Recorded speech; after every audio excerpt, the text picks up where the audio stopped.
Alright, so I got my carbs apart.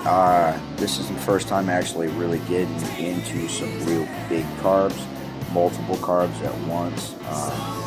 So anyway, here's what I found just taking off the bottom bowl.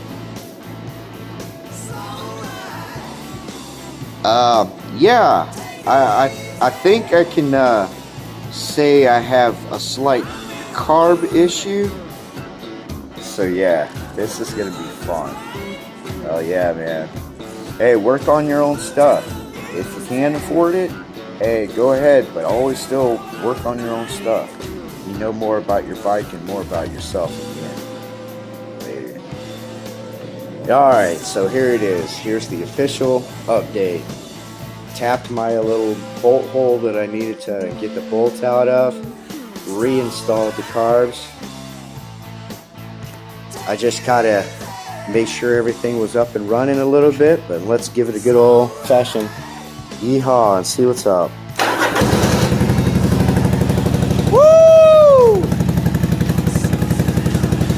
It's amazing. Brand new carb work. No stuttering, no hesitation.